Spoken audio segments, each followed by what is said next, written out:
रोहित, क्या ये तुम हो? मुझे कुछ दिखाई नहीं दे रहा। पुलकित, मेरा सर चकरा रहा है। ये हम है कहाँ?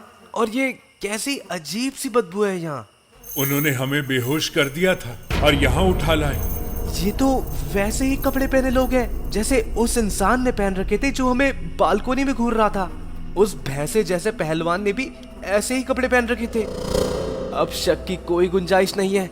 ये वही लोग हैं जो इतने दिनों से यहाँ लोगों को अगवा कर रहे हैं। लेकिन हमें क्यों? मैं तो एक बैंकर हूँ और तुम एक बिजनेसमैन। हम तो किसी भी प्रकार से धार्मिक कार्यों से जुड़े भी नहीं हैं।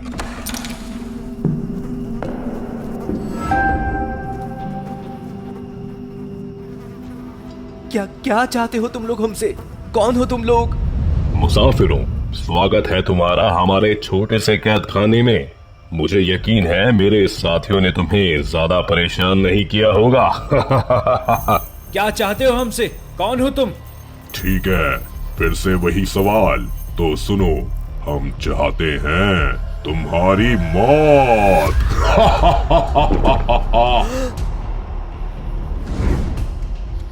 अब दूसरा जवाब। वैसे तो लोगों ने हमको कई नाम दिए हैं। कुछ हमें काफिर कहते हैं तो कुछ कहते हैं शैतान। लेकिन तुम अगर हमें कुछ बुलाना चाहते हो तो तुम हमें कह सकते हो कल्टिस्ट। आम दुनिया से परे हमारे अपने विश्वास, अपनी मान्यताएं और अपना ईश्वर है। क्या ये सब तुम पैसों के लिए कर रहे हो? कितनी दौलत चाहिए तुम लोगों को? धन और दौलत, आखिर लोग इन दोनों शब्दों के पीछे क्यों अपने अमूल्य जीवन को व्यर्थ कर देते हैं? क्या तुम्हारा ईश्वर तुमको ये सब देने में असमर्थ है? दुनिया में दुख दर्द क्यों है? असंतोष क्यों है? लोग क्यों धर्म के नाम पर कत्ल करते फिर रहे हैं? क्या तुम्हारा ईश्वर पक्षपात करता है? अगर नहीं तो फिर लोग अमीर और गरीब दो भागों में क्यों बटे हैं? तो क्या तुम्हारा ईश्वर कहता है कि लोगों को अगवा करो, उनको मारो? रस्म की तैयारी की जाए, आदेश का पालन हो। ये हमें कहाँ ले जा रहे हो? कौन सी रस्म?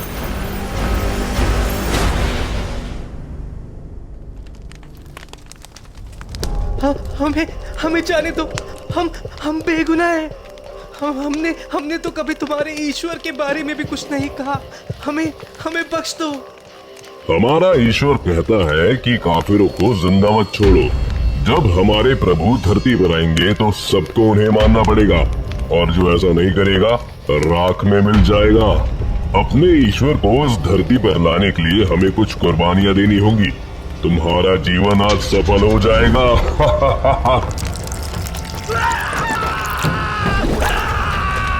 ये क्या कर रहे हो तुम लोग? रुक जाओ। काल भुजंग की जय हो, काल भुजंग की जय हो। रोहित की चीखों से पूरा शमशान गूंज उठा था।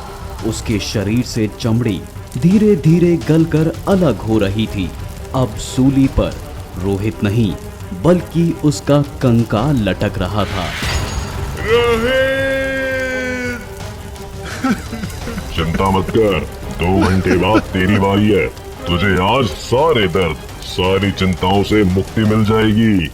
उस दिनों ईश्वर तुम्हें इसके लिए कभी माफ नहीं करेगा। मुखौटों के पीछे अपनी हैवानियत छिपाने वालों, तुम नरक के भोगी बनोगे।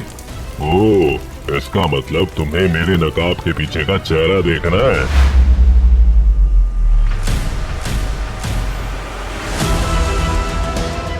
नंदिता, तुम नहीं जानती इन अमेरिकन कंपनियों को।